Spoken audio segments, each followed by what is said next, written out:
National conference ने चारों सीटें जीतनी थी, लेकिन एक सीट हम हारे। वो इसलिए हारे कि कुछ गद्दार निकले, जिन गद्दारों ने हमें भरोसा दिया था, क्योंकि हमने पैसे नहीं बांटे, हमने कोई और लालच नहीं दिया, हमने असूलों की लड़ाई पे वो सीटें लड़ी थी। और जिस मकसद से जम्मू कश्मीर के लोगों ने हमें वोट डाले थे और जिताया था, उसी मकसद से हम लोगों को उसी मकसद से हमने ये इलेक्शन लड़ा था। और हमने बेसिकली ये सीट कांग्रेस को दी थी और कांग्रेस नहीं लड़ी और लास्ट मोमेंट में हमें ये कैंडिडेट देने पड़े। और उसके बावजूद भी हम 3 सीटें जीत के आए हैं और ये आप लोगों को भी मुबारक है और जम्मू कश्मीर के लोगों को भी मुबारक है, क्योंकि ये 3 लोग जो जीत के आए हैं, ये जम्मू कश्मीर के लोगों की आवाज़ राज्यसभा के अंदर बनेंगे। दिल्ली के अंदर जाके प्राइम मिनिस्टर साहब के सामने, होम मिनिस्टर साहब के सामने अपनी बात रखेंगे। ये जो लोग जीते हैं 3, ये लोग जम्मू कश्मीर की सरकार की भी आवाज़ बनेंगे, जम्मू कश्मीर के उस गरीब की भी आवाज़ बनेंगे दिल्ली के अंदर। तो लिहाजा ये जो हम सीटें जीते, ये सबको मुबारक, लेकिन जो एक हारी है उसका दुख है, एक अफसोस है। और हम सुनते थे लोगों से कि बीजेपी वोट खरीदती है, वोट चोरी करती है, और लोग कहते थे कि हम जम्मू कश्मीर के लोग नहीं मानते थे।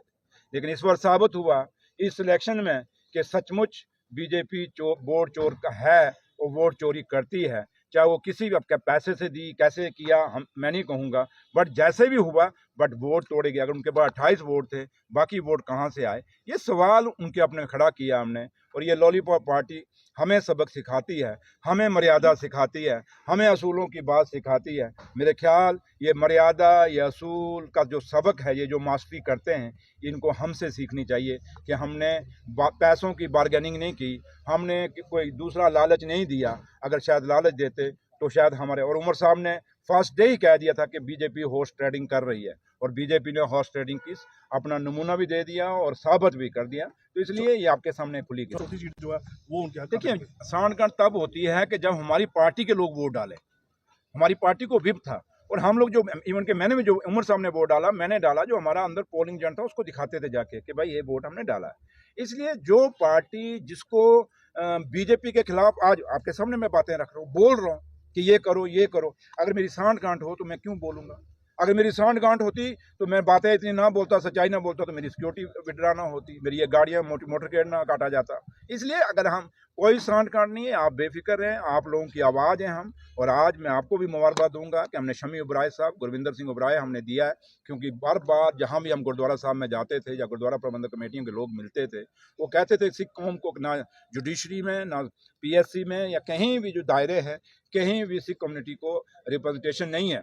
लेकिन हम दावे से कहते हैं कि नेशनल कॉन्फ्रेंस ने हमेशा सिख कौम के साथ प्यार किया और सरदारों ने हमारे साथ प्यार किया। और आज शमी उबराय साहब को हमने जो मैंडेट दिया और जीत के राज्यसभा मेंबर भी बने हैं। इससे पहले सरदार हरबंस सिंह भी रहे हैं, दूसरे हमारे और भी 2-3 लीडर रहे हैं जिन्होंने, त्रिलोचन सिंह वजीर साहब भी रहे हैं, काफ़ी सारे सिख लीडरों को हमेशा रिप्रेजेंटेशन दी, पीएससी के अंदर भी दी।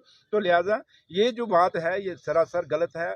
और ये कुछ लोग हैं जिन्होंने, दूसरी पार्टियों ने जो बिके हैं, ये वो इल्ज़ाम हम पे लगा रहे हैं, क्योंकि वो अपनी करतूत छुपाना चाहते हैं। मुझे बताओ, कईयों ने अब्सटैन किया, अब्सटैन का मतलब क्या होता है? कि सीधा बीजेपी को मदद करनी। तो इसलिए चाहे वो किसी भी पार्टी के अंदर से लोग बिके तो हैं, लेकिन आप लोग पत्रकार हैं, आपने खुद इसकी, आप खोजी पत्रकार बनिए, थोड़ा सा आप जानिए और इसमें घुसिए और देखिए, आपको नाम पता चल जाएंगे, फिर आपको पता लग जाएगा कि क्या नेशनल कॉन्फ्रेंस का कोई अलायंस है। इसलिए कोई अलायंस नहीं। अगर अलायंस होता तो हम नौशहरा में अपना, नगरोटा में अपना कैंडिडेट ना देते, क्योंकि हमने कांग्रेस को कैंडिडेट दिया, कांग्रेस को वो मैंडेट दिया था। हमने कहा कांग्रेस लड़ेगी, हम सपोर्ट करेंगे। जब कांग्रेस नहीं लड़ी, फिर लास्ट मोमेंट में हमें शमीम अख्तर मैडम, जो हमारी जो डीडीसी मेंबर है वहाँ से, वो खड़ी करनी पड़ी, और अच्छा उसकी असर रसूख है।